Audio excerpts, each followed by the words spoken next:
depending on your network and your latency and all those things. So there is a config area for this in admin. I haven't played around with it too much, but it's a good thing. But again, you don't want to set it all to max, and then you might max things out. So it's an interesting one. It definitely helps our engineering solution, XECM for engineering, which is why it's sort of the main reason it's there initially.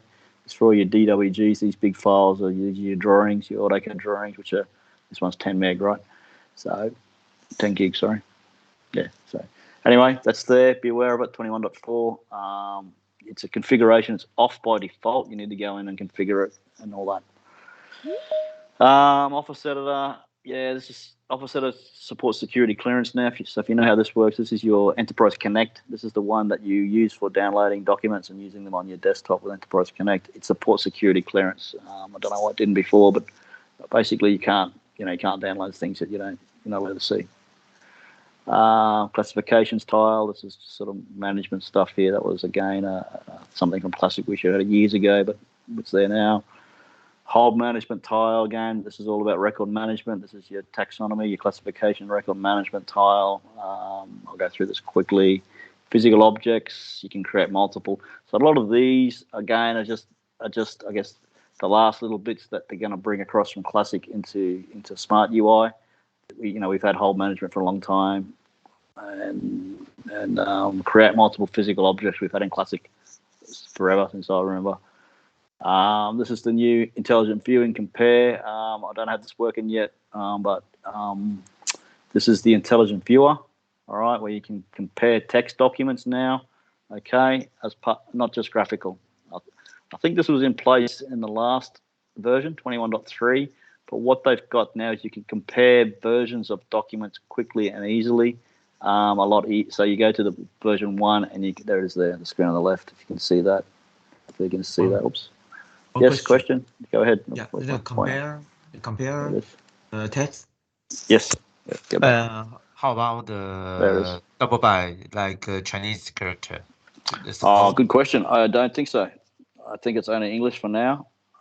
Good question. Something we need to note down, because they obviously always forget the double byte languages, which we always, to be completely honest, we're always last. Okay, English is the main language, and the German and the Spanish and those ones. The double byte, because it's all UTF-8. But I guess this particular feature and function is from Brava. Okay, so if you know Brava, you have it today in the Brava. It's now in the intelligent viewer. And what I've got on the screen here is choosing version 1 here on the left. This is where the red dot is. There's version 1. There's version 2, and a compare will pop up as a function. Okay, so you click the button and it will come up and compare the two versions. Previously, you'd have to go in and sort of save that first one as compare, go around, come back again, try and find the second version, and then make it work. We'll have to take that one down as a follow-up question. The double byte, the Chinese language. To be honest, 100% upfront with you, I don't think it's there yet. Intelligent viewer compare, text compare, because there are two compares. There's a graphical compare, which compares your drawings and your multimedia, and there's a text compare. So behind the scenes, there's actually two different teams. There's a graphical compare team working on that. There's a text compare team working on that. So we need to go to the text compare team, ask them about other languages and how that's going to work. Okay. Thank you for your question. Next one, moving along. Okay, this was right. So this is intelligent viewer, and I think if you watched me last time, I went through this in detail where intelligent viewing is different from Brava. They're different products. Okay, they're different products. They look the same, but they're different. So this transform is part of intelligent viewer. It's called transform. If you know the older products, this was your Blazon. We don't call it Blazon. We call it transform.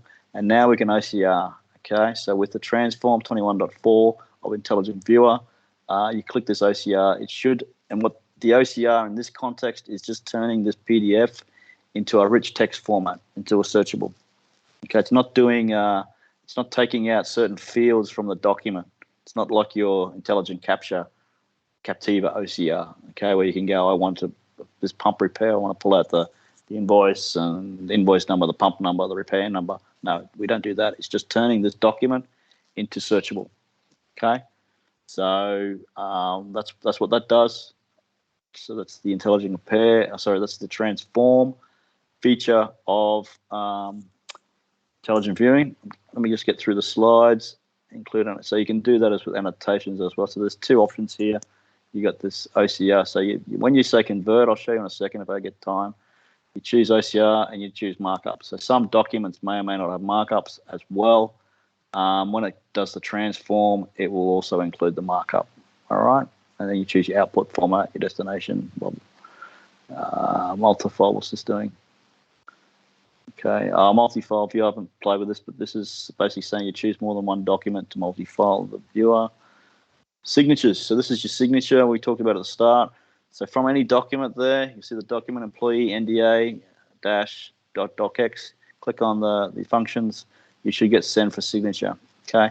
When you click that and it's all configured, you'll get this pop-up and then you send us the signature. You choose core signature or you choose DocuSign. All right. If you've got it configured. Okay. If you're running HTTPS. Okay, because that's what they use to send this document to. I know definitely for core signature, it uses HTTPS protocol. Pretty sure DocuSign does as well. But that's how it works. You put in the signer, the email address, and it gets sent to that particular signing solution straight from the document. Okay, and there's also a widget now. They got a widget that you can put onto one of your landing pages to say the status of the signing, whether it's successful, whatever. Haven't played with this too much yet. I'm still getting my system to go HTTPS. It's taken me a little while to get that working. Don't know much about this one. This is just back on the development stage stuff. If you're a developer, you've got a new unit plugin tools. Okay, and developer tools, some more tags for web reports. If you're into the web report stuff, log defaults. So there's more tags as things come along. Running with cloud, last chapter, let me just quickly get through this. Only a few slides. It's really cloud, as we all know. Okay, automation of chart elements. What's new is the intelligent viewing PowerDoc as part of XCCM Helm charts. All right, so with your Helm chart for XCCM now, you get content server, you get directory services, you get archive center, you'll get, I think that one's administration center, admin, that one's archive. Okay. So if you know, you got your front end, your back end, your directory services, and your archive server center. Now we're getting the intelligent viewing and the PowerDocs. Okay, PowerDocs it helps you create documents. So that is now available in the OTX ECM Helm chart 21.4. Those four, what they call containers charts. Yeah. So it's really about automation enhancements. It's really, what we've learned over the year or so is even though you deployed it as a chart into your Kubernetes and so on, you still had to sort of go in and change things, and probably change more things, time zones, log file settings. They weren't hardened depending on the hyperscaler and so on. Okay, so it's really just trying to download it and deploy it through Kubernetes and make it work straight away. All right, so that's what that page was about. Zero issue update, system center, stay current, smooth updates. So I was going to do a raise of hands if you use System Center or not, but System Center you should at least have a look at. I've been sort of plugging it for the last year. It's what they use in OpenText Cloud to move from 21.3 to 21.4. Okay, they use System Center for every deployment in OpenText Cloud. It does health checks before the upgrades. It creates log files. It tells you what worked, what doesn't work. It's reliable, and so on and so forth. All right. So please try and use System Center. You can get into the knowledge of my support from here. You can download the software from here, and so on. You can roll back and all that stuff.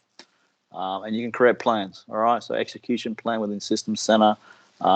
This is one for XCCM. So make sure the dependencies are there. Make sure your web browsers are there and all that stuff. All right, so it's pretty good. I recommend it highly, especially if you go on cloud, but it works on-prem as well. I use it. And second last slide, is the releases. Okay, so 21.4, but some are still lagging at 3 and 2. All right, don't worry about that too much. And the different, so this particular, so what it's saying here, the container of content server 21.4 is OpenJDK, is Oracle Linux, and it's Apache Tomcat. So that's the container. So if you download extended ECM 21.4, if you download this guy, okay, this container here, OTCS, is those technologies inside the container. It's similar for directory service and so on, okay? Notice the viewer. So this is intelligent viewing, IT, IV, publishing agent. That's your Blazon. Okay, so there's different services within the one deployment of that particular ITIV intelligent viewing container. Okay, last slide. Yeah, so what are we supporting? The different Azure databases. Okay, Postgres. All right, so the Postgres SQL is what we put everything on now. I don't have it on this slide. So that would be Postgres as well. The underlying database, no, I'm wrong. No, I'm not wrong. Oracle Linux, the underlying database will be Postgres. Okay, so we're using Postgres SQL now for our containers. They're certified for the different flavors of the hyperscalers, Google, Azure, and AWS now. All right, so be aware of that. Going forward, even if you download it also on-prem, you know, our default database is SQL, is Postgres. Sorry, Postgres, not Microsoft SQL Server anymore. All right, that's me done. Any questions? Was there any questions in the chat? Yes, Cam, there are some questions. All right, yep. Let me have a quick look here. Where's the chat? Down here somewhere. Meeting. Which one's the chat? That one with the funny looking red dot. All right. Okay. Which ones do we not answer? Do I have to go on with them? We haven't answered all of them. Holy moly. Seems slowly if you can move horizontal context sweep clock on the body. Yes, correct. 100% correct. Okay. Not slowly, moving fastly. Okay. Chang, Mr. Wilson, customer who just have content server license will not have business workspace. No, not correct. Content suite by itself has business workspace object. Okay, I'm running content suite on my system. All right, even though it does say XECM everywhere, but you do have the business object type. I was just in classic. You should know the classic. So there's business workspace. Okay, so that's why they changed it. To be honest, if you remember one of my slides, they talked about connected. Well, I argued that you can't connect two workspaces. You can't connect one workspace. You can only connect business workspaces, right? So there's no such thing as a connected workspace object, all right? So you can only connect business workspace. So to answer your question, no, they will have the business workspace object. What they won't have, which comes with XECM, they won't have the intelligence. They won't have the like XECM for SAP comes with all the SAP metadata, object types, that stuff, right? So what they won't have is these workspaces. Okay, you're going to have to download them manually. Okay, so they won't have this. All right, they'll just have a basic content server. They'll just have basic content server. Okay, but they'll have the technology to do your business workspaces. All right, but you have to do it all manually. Okay, so that's what the XECM solutions give you. The XECM solutions give you the intelligence, the metadata, the integration to be able to make your business workspaces work. Okay. Well, a lot of people have jumped off. Boo. Intelligent viewing in SaaS version of Bravo rebranded. Okay, so it is in SaaS. It can be installed off cloud on-prem. Mine is okay. Even though it's running in Azure cloud, it's not a SaaS. Okay, I've deployed it against my own VMware. All right, it is different to Brava. Okay, just again, I'll re-emphasize that intelligent viewing solution is different product to the Brava solution. Different. One product, two products. Mitesh, I can send you the recording for. I think I have the recording for what is intelligent viewing. Yeah. Good idea. Yeah. Last session as well. I may want to send them last session. I went through this in a bit more detail, but just to answer Mitesh's question, they're two different products. They look the same. It's like I don't know. It's like Coreshare and Dropbox. They look the same, but they're two different products. They do the same thing. Two different products. But you're right. So Brava does not support containers. Brava is not SaaS. It cannot support containers. IV does. The IV can be installed on VMwares. Last question, Paradox. Correct. Okay, maybe Yok Chen might help me here. My understanding is that's the Paradox for CCM Extreme. That's my understanding. Okay, I don't think there's a different one for just XCCM. But again, we can follow up on that. But I'm 95% sure that that's the same Paradox container that they've put into the XCCM containers. Because if we go back and to the start of the messaging, remember, messaging now is extended ECM. Extended ECM includes Paradox for your XCCM for success factors in Salesforce. Okay, for those HR documents that they have to create and deploy. All right, and the HR documents are done with Paradox. Okay, that's all.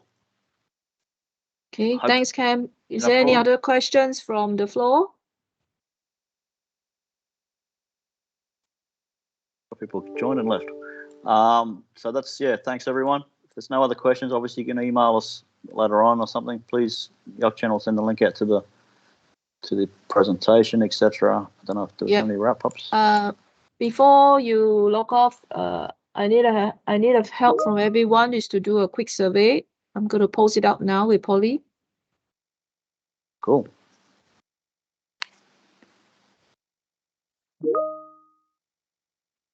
It's only about 4 or 5 questions, so it's a very quick one to wrap up. Please give us your feedback. Start, Polly. You want to watch me do it? Good questions.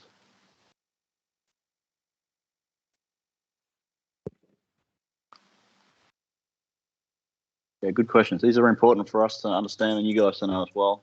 And just to add on to this, if you're running 16 or even 20, the features I showed you today, the business scenarios, the compound documents, they will not work on the earlier versions, and we will not backport them. No more backporting. That's history. It's not the future. Microsoft doesn't backport. Neither do we. So you need to get your customers onto the 21 releases.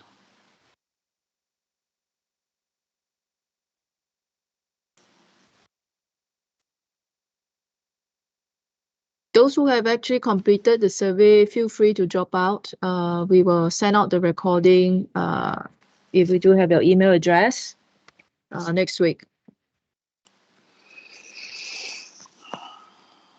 Thank you, YC. Thank you, Cam. No problem. Thanks, everyone. Thanks for joining. Have a good day. Thank you, Cameron. Don't forget the remaining sessions during the week. Yeah. Good stuff coming up. 21.4. Thank you. Thank you. Bye-bye.